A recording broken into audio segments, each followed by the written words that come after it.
Welcome, welcome everybody. Get some folks coming in. Maybe.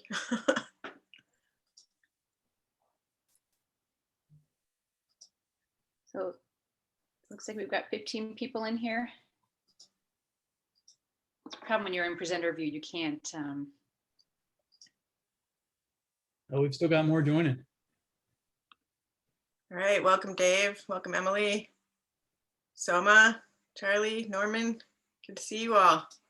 Yeah, it's great if you can put your cameras on. Maybe that takes up too much bandwidth. What's the rule on that for this? No, we're fair game. It'll be fine. I like it. Yeah, it's nice to see people. Hey Jennifer, as everybody enters, if you could just share where you're beaming in from and then maybe tell us what you're hearing outside right now, just so we can kind of get some flow going and get to know you a bit.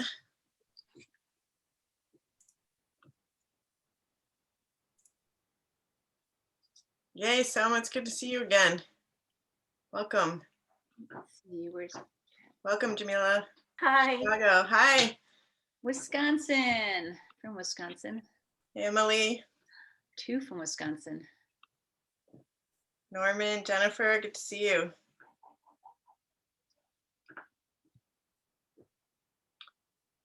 Gianna, is that the right way, from Wisconsin? Sunshine and Birds. Woo. Everybody, you're welcome to have your From Cambridge. mute off. Whoopsie. Didn't do that. Carly, good to see you. Oh, California. Oh, that must be nice. Sunny in Cambridge. My God. Why are you indoors? Sylvia, welcome. Yeah, great. Okay. Do we have more in the waiting room? Yes, there are Yeah, still quite a few coming in. filtering in. So let's wait another minute or two if that's okay. And Yeah. Yeah, so we're we're gonna have a pretty nice back and forth and very human experience. So you're very much welcome to show us your beautiful faces and take off your mute button just so we have more biofeedback. And it's like we're in the same room if we can't be. Unless you have a dog barking, it's okay. We want to hear those laughs or those coughs. It's totally fine.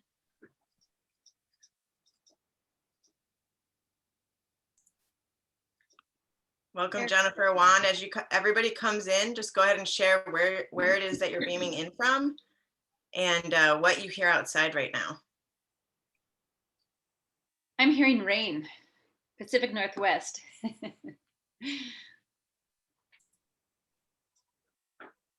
I've got a very squawky bird around me. I'm only hearing my children who are wrestling on the couch because they're on a half day. Aww. Nice. And how do you say your name? Raja? Raja. Okay, great. Good to meet you. Nice. Regina got the good dog moment. Joanne. That's funny. So Jennifer, it's raining. I'm also in Portland. So it's raining where you are? Yes, it just started pouring a second ago, but there's clear skies out there too. So we'll see by the end of this if I'm still in rain. Yeah, it's kind of hot rainbow season right now for us. Oh yeah, that's been kind of fun. All right. If everybody's good, I think we'll go ahead and get started. I'll introduce our speakers for this session. So I'm Jeff Plumbley. I work at VentureWell, and I'm happy to have you here today. Our session is entitled Pinecones Plus People equals Co-Creating Radically Innovative Sustainable Ideas. If you need closed captioning, please click the live transcript button down at the bottom of your screen.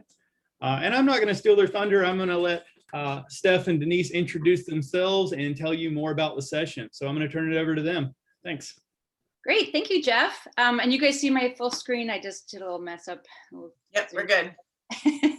Okay, so my name is Denise DeLuca, and I know some of you, it's kind of good to see some familiar faces. I am currently the director of the MA in Sustainable Design program at the Minneapolis College of Art and Design. We're a fully online program, and I think I've moved like 4 times since starting to work with MCAD. So right now I'm in Corvallis, Oregon. Hi, everybody. I'm Steph Kohler. I am a designer, sustainability-focused design strategist. I'm also a senior experience designer with a healthcare company here, but my experience in the ecosystem of teaching innovation and entrepreneurship is more through my route of adjunct teaching for Pacific Northwest College of Art here in Portland, where I teach in the collaborative design program and developed a course called Design Futures and Ecologies. And I also help support VentureWell's Infusing Sustainability in Curriculum program. So if anybody is interested in how they might bring more sustainability into their curriculum, please go check that out from VentureWell. And Denise, it's all you. Okay, great. So great to see so many people here. It'll keep it really fun. We're going to keep you pretty active. So I hope you're paying attention and you're ready to dive right in. And I just kind of want to start out with, we've got this like lot of words in our title, and we try to make it a little bit provocative to keep it more interesting. But I wanted just to start out like, why pine cones and people? So I can't see many of you. I can give it because I'm in presenter mode. But show of hands, how many of you have engaged somehow with a pine cone before? How many of you have seen a pine cone? Yeah, touched a pine cone. Who hasn't seen one is what we should ask. How many of you have like collected pine cones and put them in your house somewhere? How many of you have like decorated them with glitter or something for Christmas? Got a lot of me's showing up in the chat. Yeah, okay. And then how many of you have like kicked them like, or used a stick and use them like a baseball, or like thrown them in a fire and seeing if they'd like go on fire or explode or something? Okay, so there we go. So most of us have had some kind of encounter with a pine cone. It might be aesthetic, it might be scientific, it might be out of necessity. You're burning it, trying to get a wet fire started. It might be just joy. It might be just the time in nature, and you pick up a pine cone. There's something about them. They're beautiful and they fit in your hand, and they seem to. We all have some kind of connection with pine cones, and that's also a way we connect with nature. So pine cones and people, there's something going on there. What we're going to have you do is for 5 minutes, we're going to have you go in a breakout room. You don't get to choose. You're going to be thrown in a breakout room with one other person.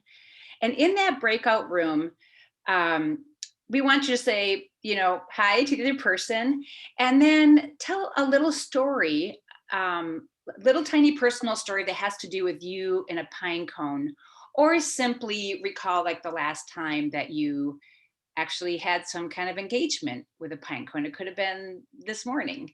So that's all I want you to do is say hi, introduce yourself to the other person, and then each of you spends 2 minutes just talking about a story or some connection with a pine cone.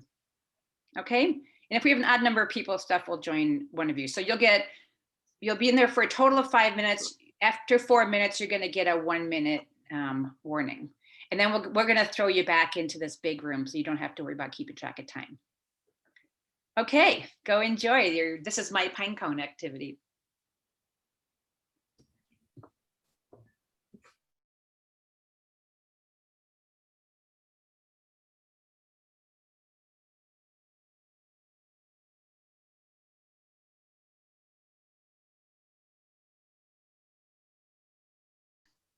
Just want to go and like play with its ears.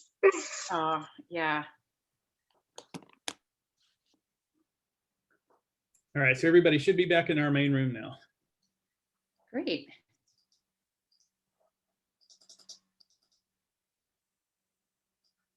All right, Steph, why don't you go ahead? Yeah, so we just wanted to hear a little bit about kind of entering and meeting somebody else through sort of the lens of sharing a personal story about nature, and see if anybody noticed anything or had anything interesting show up for them.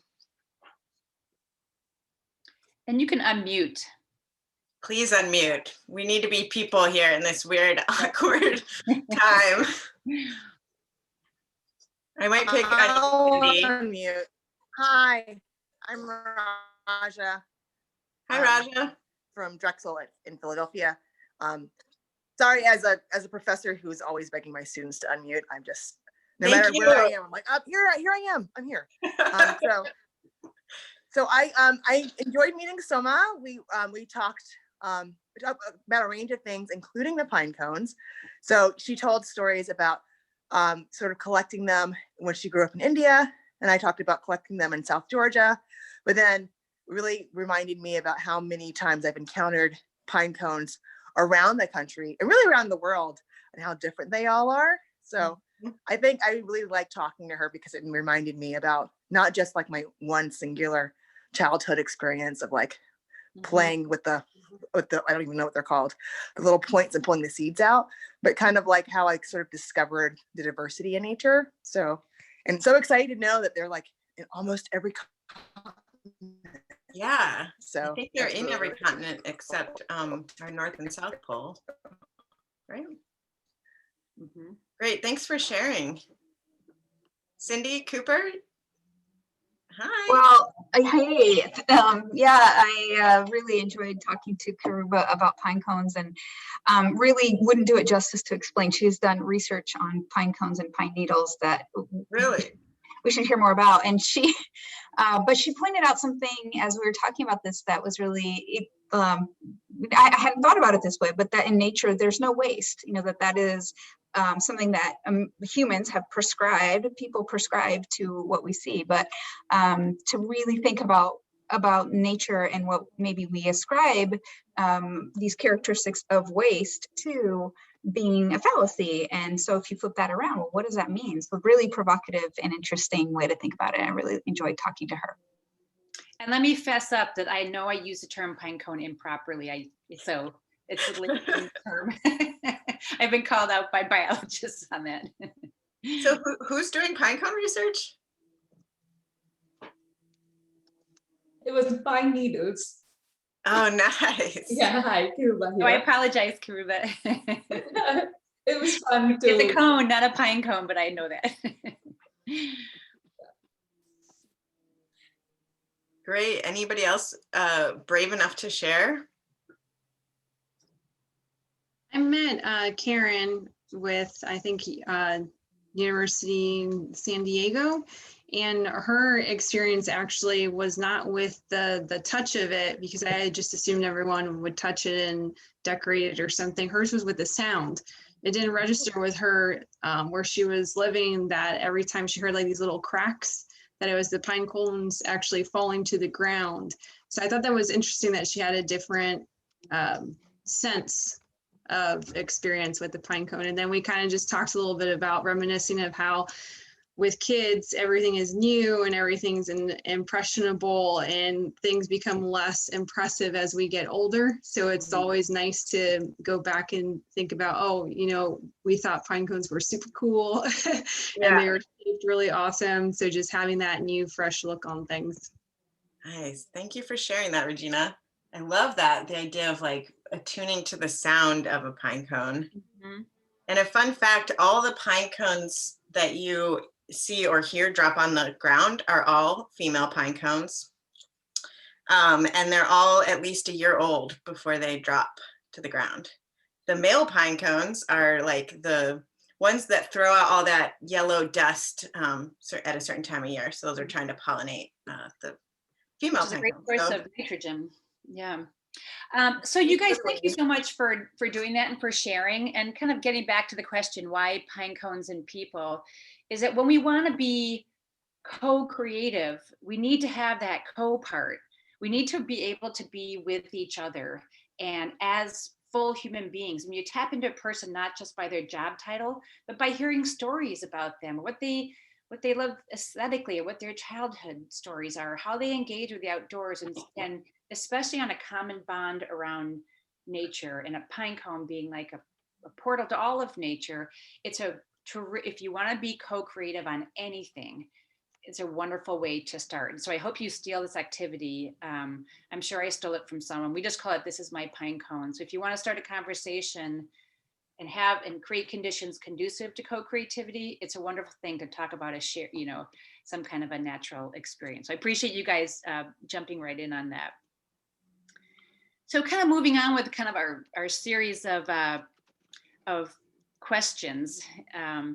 So we've talked about why pine cones and people, but why might we co-create radically innovative, sustainable design ideas in the first place? I know that's been covered a little bit already in Open, but let's just start with the sustainable part, because both Steph and I come from a sustainable design background, and I know some other people in the room do too.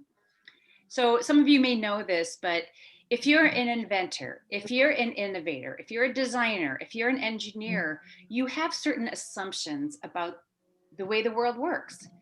And in what context do you get to throw your work out into the world?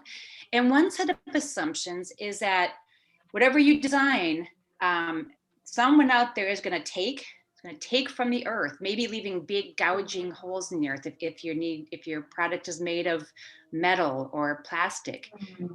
If you design something that has to be made in a factory, that factory may spew toxic chemicals into the air and into the neighborhoods, causing social injustice as well as pollution.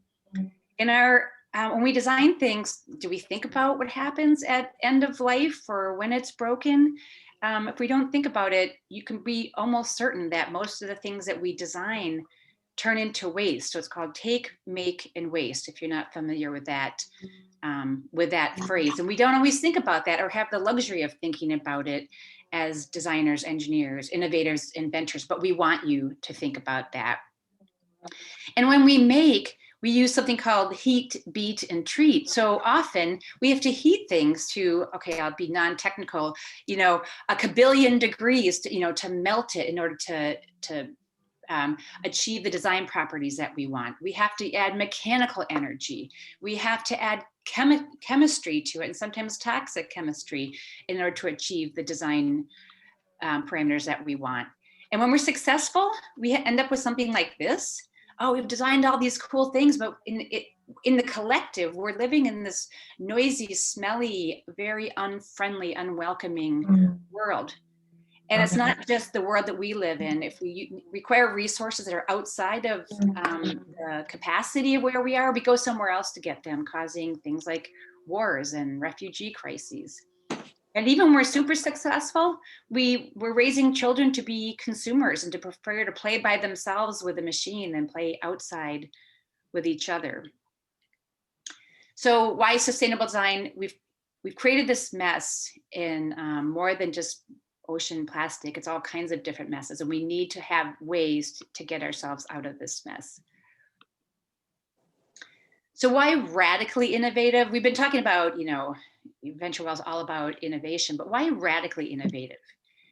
Now, some of you may be way into innovation and thought about all the different terminology, but I like to think about incremental innovation versus radical innovation. And incremental innovation is making something better, adding a new feature, making it more efficient, and it lives in the world of the known or knowable and predictable. And the goals are about productivity, and it's the context is competition. And we need that kind of innovation. But as we all know, especially this past year, there's this new playing field out there. There's a lot of unknowns and things that are unknowable and unpredictable. We have to be able to innovate for that world. And we're realizing we need more creativity and more synergy. And if you can play in that part of the playing field, that's where radical innovation comes in. And sustainable design is almost always requires radical innovation. So why learn from pine cones? I think we already got a little hint of that in our first session.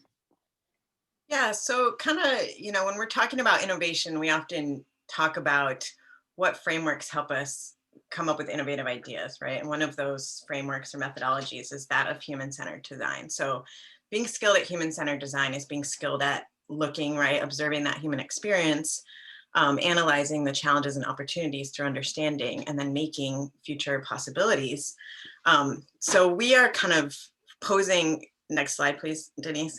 Oops. We're posing sort of this invitation to break out of that lens solely and really investigate how might we look to all of the natural world to provide inspiration, and then kind of work through reconnection, right, with the natural world as a species. How do we increase that connectivity, increase our understanding of how natural systems work, or how certain organisms are able to do what they're doing, and kind of learn how to ask questions in new ways, which we'll practice in a bit. And then making, right, making in alignment with all of the natural world. So Sarah kind of brought up in the chat here about how much consumers have to burden the responsibility of waste, for example. And so we are hoping to catalyze, as we speak about radical innovation, we're catalyzing innovators being able to understand what those impacts are on the ecosystems and social ecosystems, so that as industry works in this, between two worlds transition toward a low carbon economy, that we are able to look and understand and make sort of in alignment with all of the natural world. Next slide, please. Yeah, so today we're kind of speaking about how with your students or yourself, how using one piece of nature and starting to ask new and different questions of that can really provide this portal, because sometimes it just feels overwhelming. Like, I'm a designer who hasn't taken a lot of biology classes, so it kind of feels overwhelming that, a tree doesn't just have a tag dangling off of it saying, this is the strategies I use to get and collect water, or here's how I, here's how I move liquid through my body. So we're kind of posing this invitation that, like, you start with one portal, and that allows you to open up into the greater world of using biomimicry, understanding inspiration from the natural world to design in better alignment with the natural world as a whole. Thanks, Steph. So, getting back to the question, why look to pine cones? And because they're great conversation starters, as you found out. They're a great way for us to reconnect with nature, often through reconnecting with our childhood and going, oh yeah. And by reconnecting with our childhood, we increase our curiosity about nature, about other people. We ask more, better, and different questions. And then when you look at a pine cone, they're clearly sustainably designed. Nature has determined what is and is not sustainable. So if it's made it through all these billions of years of evolution, it's probably has a lot of sustainable design strategies built in. So we can look to that for that. And based on our own metrics, the design of a pine cone and everything else in nature would be considered radically innovative. So if you want to design something or have your students design something radically innovative, you can start by asking, what would a pine cone do? You can start by asking nature. And of course, it's not just pine cones. There's, millions of species out there, and every single one of them has living systems, and they have any number of strategies that you can draw from for radically innovative and sustainable design ideas. And you just have to learn how to ask nature these, how do you do what we're trying to do with our designs? And that's what biomimicry is all about. So if you haven't heard the term biomimicry, it's about asking how nature provides functionality that we're trying to provide in our designs, finding those strategies and emulating them in our design solutions. Okay, so the next step is how. We kind of went over the why. How might we create radically innovative, sustainable design ideas inspired by pine cones? So there's some the simplest way to think of it is if you start with a design, you can start by discovering strategies. We're looking at this, up close of a pine cone. So you could say, what is it doing? Why are those things there? And some of you talked about, I never thought about the shape of those things, or even, what they're called. But you can discover strategies in nature. It could be forms, it could be shapes, it could be processes, it could be relationships or whole systems. Once you notice those strategies, you say, what is it doing? You identify the functions that strategy is performing. The other way you could do it is you can start with a design challenge and you go, okay, now I want my design to do, how does nature do that? And you identify those functions in nature, and then you figure out how it performs those functions. And we call those strategies. So the strategies is how it performs the functions. And either way you do it, you can come up with, if you can take those functional strategies and build a design off of those, you'll come up with radically innovative and sustainable design ideas. There's a process for doing this called the Biomimicry Design Spiral. It was this particular spiral shape was created by Carl Hastrich way back when, and he shared it with the Biomimicry Institute. And basically it's a design process put in an iterative form, but starting at the inside and moving outward, which is different, and adding the steps you need to discover and emulate strategies from nature. What we're going to play with today is kind of a simplified version of that. We're going to look at identifying design functions, discovering nature strategies, and then emulating those strategies in design solutions. Today, we're just going to get at the point of design ideas. Okay, so this is the basic process we're going to have you go through. And we hope you learn it well enough that you can take it with you and start playing with it and adding on to it yourself when you leave today. Okay, Steph. Okay, so as a group, we're just going to try to play with this a little bit, right? So even though that design spiral has several steps in it, there's a few key steps, and we kind of want us to try some of those. They aren't always easy, and innovation almost never is. Got sort of that fuzzy front end, but we're going to start with kind of looking at first, looking at this design challenge first, and then working out that first step. So there's a book by Paul Hawken, edited by Paul Hawken, with several different strategies about how we might propose changing our current situation with how much carbon we're putting out into the atmosphere. And the number one challenge that we need to combat, well, that's not the right way to say it, but the number one thing we need to work on is refrigeration, according to this list of carbon impact. And so today we're going to just look at redesigning a refrigerator, right? A refrigerator has been probably in everybody's home their entire life. It's probably the same design as it has been for the last however many years they've been invented. So we're going to look at how we might redesign this. So we're going to start with the first sort of reframe of this question, right? How might we perform the functions that we need so that we can emulate nature strategies in that? So the first step, identifying functions. This tends, for some engineers who think based off of function first, it can be easy, but for most of designers and our students, it's a really challenging place to start, because we don't necessarily think like, I think about redesigning a refrigerator as a former product designer. I don't necessarily think about coming up with their functions first. So first, we want to just have you answer some questions in the chat about what functions is a refrigerator performing for us. And you come up with the obvious ones first, preserves food, protects food. Great, yep. Okay. Sarah says And preserves cooling, we've got insulation. And we like to think about the list of functions in an iterative way. So put down your first one, put it down first, and then and then we might have to improve it. We've got avoid bacteria, prevent bacteria growth, good. Storage, easy organization, yep, organizes. Temperature control, yep. Accessibility, good. Prevent spoilage. What else? Do we see some functions that are less obvious? Prevents waste, interesting, like that. Lights up, yep. Yep. Saves cost, creates water, ice, provides Great, display, great, beeps when it's open, changes temperature to be palatable, prevents melting, good. Perfect, helps Yeah, prepare yeah. certain foods like Jello, nice. So this is great. So you start with what does it do?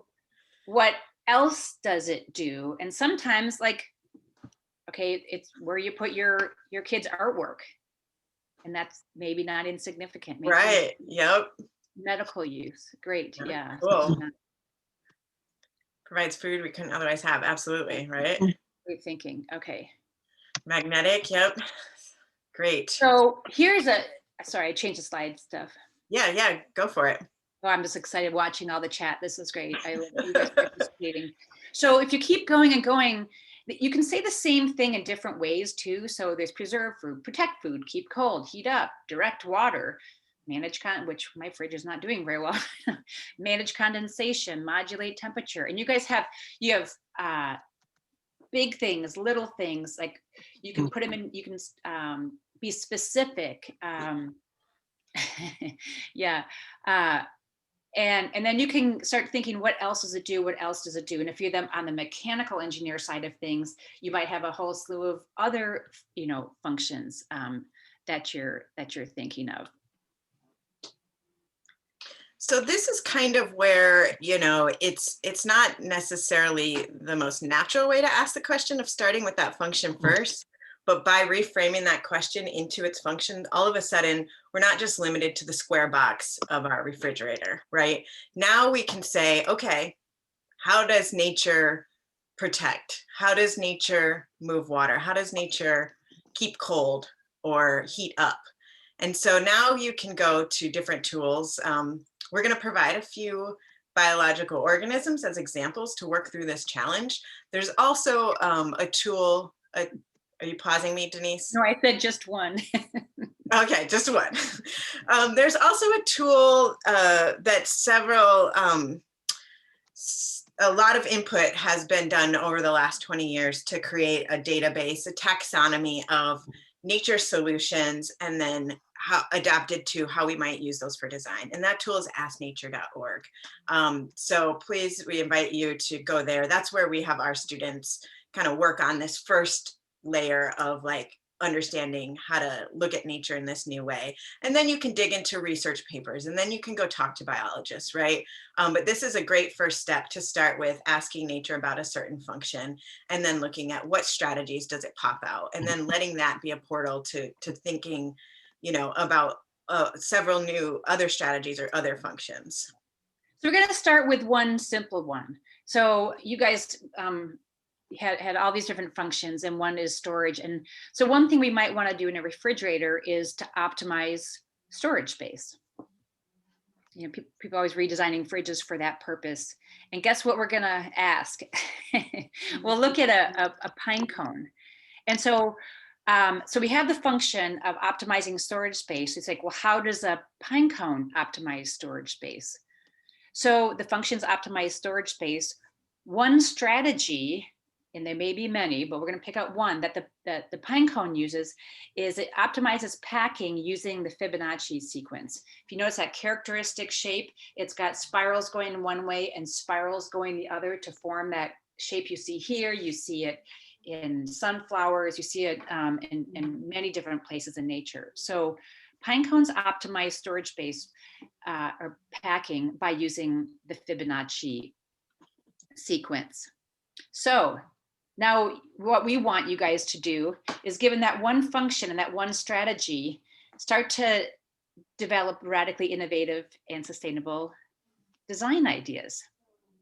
So we're going to have you just start. Go ahead, Steph. Yeah, go ahead in the chat.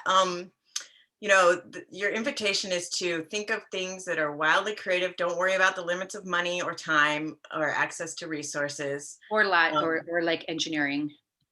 Yeah, and just start brainstorming, and then we can riff off each other about some potential ideas, right? If we could be in person, we'd have you fill out one idea per Post-it. So let's just start there in the chat function here. Awesome. Thanks, Roger, for starting that off. They don't take them. Okay, a cylindrical refrigerator. Awesome. And you don't have to, like, you can use this as your first jumping off point for inspiration. You don't have to stick to this, but yeah, cylindrical packaging. The packaging itself automatically opens and closes.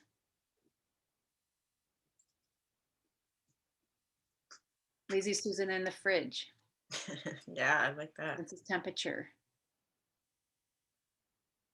Cooling throughout the fridge.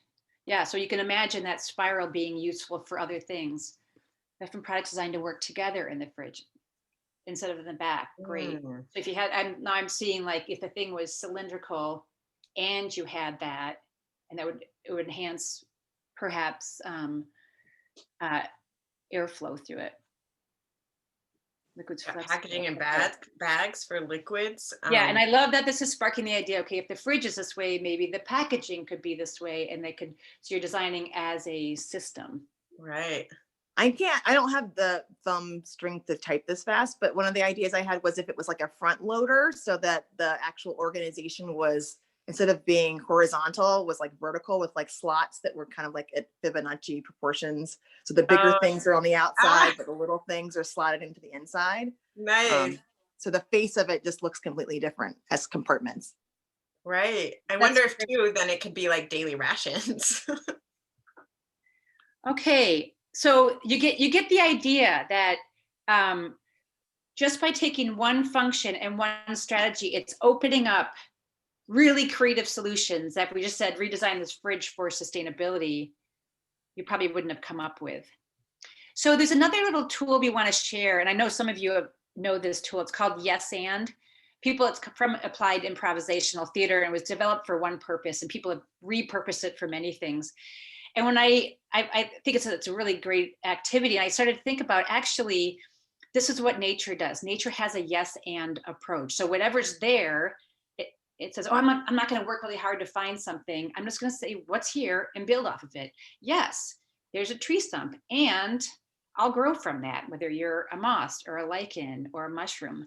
So the technique is, you see an idea and you say, yes, what I like about that idea is it would be really cool to have this spiral thing because of whatever reason, and we could blank. So you take a current idea that you see, that's been mentioned, and then you add on to it or take it in a new direction. So you say, yes, that part and this. So we want you to, now what we're going to do is, whoops, go ahead and build on those ideas. And like we did before, go ahead and just start throwing them into the chat. Take an idea that came up and add on to it. You were already sort of naturally doing that because you're creative, naturally. Innovative people. I love it.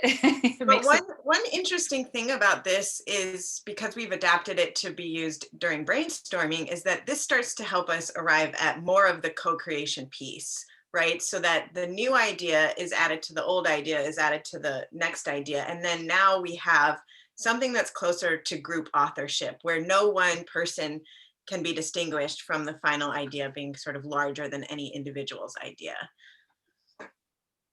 Yeah, go ahead and start throwing some more. And the door is see-through, nice. We don't have to open and close it a lot. And the packaging is in rolled dispensers, love it. Yes, and it's only see-through when you want it to be see-through. Ooh, interesting. There we go. And the items going bad auto rotate and come to the front to be eaten first. Nice. Order the groceries as Raja, are you sharing something with us? You're on mute. Okay, and I love how it's sparking again other ideas. Like you're thinking beyond the refrigerator to the food. Like, well, where does the food come from? Linking to the grocery. So you guys are wonderful because you're systems thinkers, and this technique helps prompt that in people who are not used to systems thinking. And it does not require electricity. And each compartment can be set for individual temperature. And it locks when you want ice cream. And the fridge itself dispenses things like ketchup and other condiments. Right, solar, okay. Yeah, spoiled or rotten food is ejected into waste, and I'll say the compost system if you're lucky to have one. Yes, it doesn't take up too much room. So if it's optimal packing, then the whole fridge could be smaller, which would also mean less Yeah. cooling. Keeping track of caloric intake. Nice. Recycles compost, encourages intuitive eating, solar fridge with storage. Okay, so you can see how each of these ideas, you can go, oh, and we could this, and we could that. And this is a really great tool to use with people. I mean, if you actually have it a room and each person is required to do a yes and you can kind of let it rip. It's a great tool to use with people, especially engineers who are not comfortable being, wildly creative. And so doing this yes and approach is a way to like take it up a notch, how to build on ideas, not saying swapping out ideas or don't go to why this or why that. So awesome, that was great. Whoops, sorry. So we want to try it a little bit. Let's see, how much time do we have? We'll go through another quick example. So some other functions that you might have with the fridge, and you guys mentioned some of these: protect, regulate airflow, and some of you guys mentioned opening and closing. So everyone has seen pine cones open and close, and our resident expert could probably tell us why, but when it's cold and wet, they close up. This is when they're off the tree, so it's not a metabolic function. And then whether it's warm and dry, they open up. In fact, you can take a pine cone and put it in water and watch it shut, and then put it on out, in the dry, open it up. And so it does this. It's got built-in mechanisms for doing that. It has to do with the arrangement and the materials. So and that's a great activity to do with children too, right? Let's put the pine cone in a glass, walk away for an hour, and come back, and then you can talk about, it's not attached to anything. How is it still moving? So if you take this strategy that we've all seen in action, that and the ability to open and close in response to temperature and humidity or moisture, and it uses those to open and close so that it can protect, it can regulate airflow and open and close. Now let's go ahead and how it works now. Go ahead and start throwing some ideas in chat using that functionality, that strategy, the ability to open and close in response to temperature and humidity. And again, it doesn't have to be exactly the way a pine cone does it, but the idea that it responds that way. Layered materials. Yeah, it's fun to try. I'll get the chats.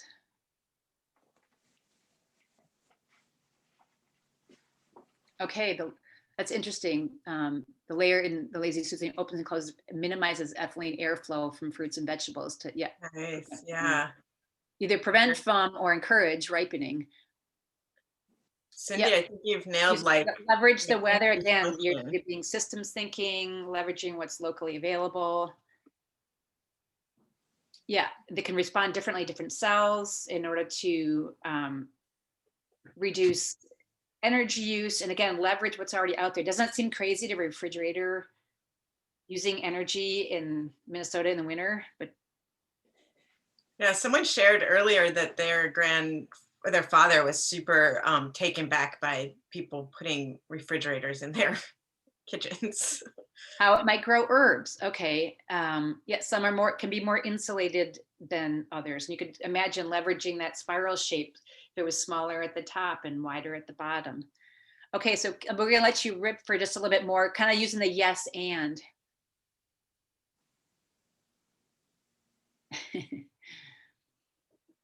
Well, how might it grow herbs, Cindy? I'm looking at the chat if you're not looking at it, so I'm not reading them all out loud. So what else, what I love about this is like the yes and is how might we build on these ideas? And if you kept going, what else could a refrigerator do? It's like, well, it does this. If it's sitting there in the kitchen and it has water and there's heat and cold, what else could it do? It could, so the herb compartment expands as plants grow on the spiral. Ability to detect, yep. Because if you have a temperature sensor, why not have a gas sensor? And someone's pointing out how their grandparents use cellars for storage, right? Leveraging what's already there. Detect spoiled food, yep. Heat Okay. rises, so the warmer foods could be stored up on the top. Aquaponics. Sensor. Yeah, so that's, some of you guys are getting into a really neat thing that there's so many sensors in nature, and then there's feedback loops, so things respond appropriately to conditions. Okay, so you guys did an amazing job of that. We kind of knew you would because this is VentureWell, and you guys are all about innovation. But I hope if you haven't been exposed to biomimicry before, you see this other way of, in a very short period of time, you can get people to come up with radically innovative and sustainable design solutions using a relatively simple technique, even if you're not a biologist. So what emerged for you guys during this? Steph, you want to? Yeah, I'd love for people to unmute and share their thoughts. Kind of run it for the end What here. emerged using these, introduction to this method and then using these tools? It's fun. You had fun. Yay. Yeah. Isn't it important to have fun while you're trying to be creative? It's almost critical to, to get going, especially with groups of people. I always suggest it to my senior design students because we do functional decomposition anyway, so they already have like sets of functions that they're brainstorming from, and they are often resistant, but the ones that do it have a really fun time and come up with like interesting ideas. Nice. Awesome. Thanks for sharing that. Other comments about how this did or didn't work for you, or questions? Gianna mentions, what if all the answers are already in nature and we need to look for them? Yep. Yeah. Well, that's the big big promo thesis here for biomimicry. Okay. Well, I want to just keep us on time. I'm going to respect your time. So we talked about, this is Pinecones People, co-creating radically innovative, sustainable design ideas. And we talked about why Pinecones and People, this idea that it's a wonderful way for you to reconnect with nature and to connect with other people through nature, and bringing up your childhood memories, curiosity, creativity, and playfulness, and humanity, which is super important. We talk about the need for sustainable design and just being aware that when you invent or innovate or design something, that what are the implications that you're building into that design, and having an awareness of that. And then we talked about the need for radical innovation. There's always a need for incremental innovation, but today, I mean, more than ever, you know that we need radical innovation, but it's much harder to do radical innovation than taking something that already exists and modifying it. So we need new tools to do that. And Steph talked about this, designing in context and for the context, and with and from the greater context. And I love that most of you guys already are systems thinkers. And then we talked about, the tool that we introduced today was a version of the Biomimicry Design Spiral. And you can, I know there's people from the Biomimicry Institute here at Open presenting their work and Ask Nature. But this is the methodology. I prefer this method than other ones that are out there, because I think it's more logical, and for people who are engineers, more linear thinkers, myself included, it's very helpful to go step by step. And so that's what we did it in this fashion. We started with functions, and we went to strategies that nature uses to perform those functions, and then using those, emulating those, come up with radically innovative, sustainable design ideas. And that's what the tool we hope you take home, that you can do this and share it with your colleagues and with your students. I think it's an exercise that with a little practice you can share with others. And then we talk about yes and, this idea of building on an existing idea, and then what happens is you get emergent thinking and co-creativity. And this idea that, and some of you are already come up with it, everything is interconnected, interdependent. We have this whole world, someone mentioned already, this whole world of solutions out there. And it helps to start to understand biology and befriend biologists. And all of you know some biology, but you don't have to know it all. You can start with, it can be overwhelming. You can start with something as simple as a pine cone. And that pine cone is your lens and your portal to all of this interconnected world of nature.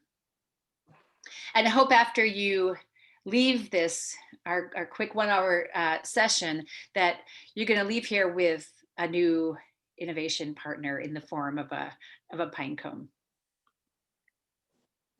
And I just wanted to say, if you guys have questions about the MA and Sustainable Design program, that's the website and our blog site. You can email me. And Steph, why don't you talk about your zines? Oh yeah, this was my attempt to put very complex things in very tiny packages, just sort of as conversation starters and fun ways for me to, work with my students on big ideas. So these are available at my website, greencraneinnovation.com. If you're interested, I will mail you some. How do we just put our address in the, should we just reach out to you in the? Those are our email addresses, and you're welcome to contact us. Yeah, I'll put it in here. And I know Jeff has to do a wrap. We've got like maybe 2 or 3 minutes for questions or comments. Hi, this is Tamara. Can you just say the name of the spiral approach again and what you like about it better than the whatever approach Ask Nature recommends? Biomimicry Design Spiral. Okay. Yep. Yeah, it's called the Biomimicry Design Spiral. If you Google it under images, you can find it. And I can send you that a picture of the one we used today. I like it because it's logical. What happens if you just introduce biomimicry? People tend to jump right to cool solutions and they skip the function part. So you have a design that's really cool but doesn't function. Okay, so that's we should make it out of hexagons. We should make it out of spirals. Well, the spiral performs various functions in nature, and you want to capture those functions, not just capture the aesthetic of it. So I see a lot of people get inspired and they go, "Oh, I'm going to make it like a flower. I'm going to make it like this," and they get the inspiration part and they don't get the function part.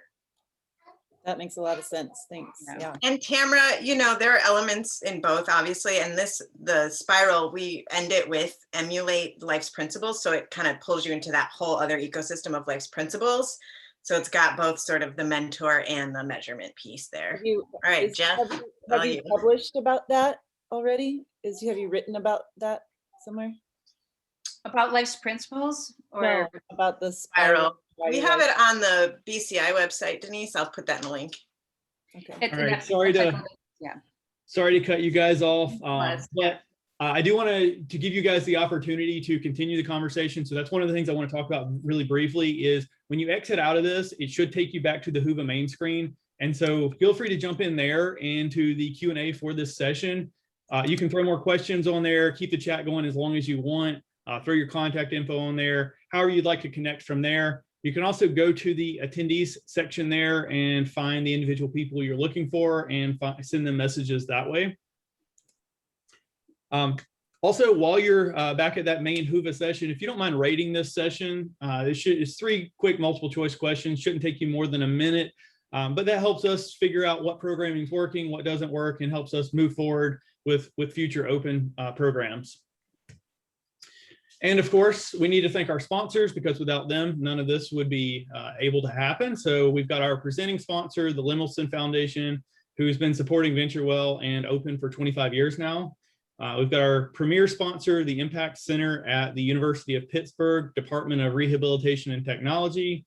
Our collaborator sponsor, the Burton D. Morgan Foundation. And we've got a number of contributor and ambassador sponsors. So please check out their virtual booth in Whova. We've also got a couple of different opportunities for funding. So those of you that are looking to start up similar programs, we have faculty grants in sustainable design the applications are due by May 19th. We've also got some funding opportunities for students through our E-Team grants and our BME Student Challenge. And we've got an upcoming workshop on infusing sustainability into the curriculum that'll be happening early June. So if you're interested in those, check out the VentureWell opportunities page. And coming up next, we have a networking break with the Michelson Institute for Intellectual Property. And we've got 3 new sessions coming up this afternoon at 2:30. If you want to hang out with me again, I'll be in Engaging Students Through Minors and Centers. So that wraps up this session. Thank you for your attendance, and thanks to Denise and Steph for a wonderfully engaging session. Thanks, everybody. Thank you so much.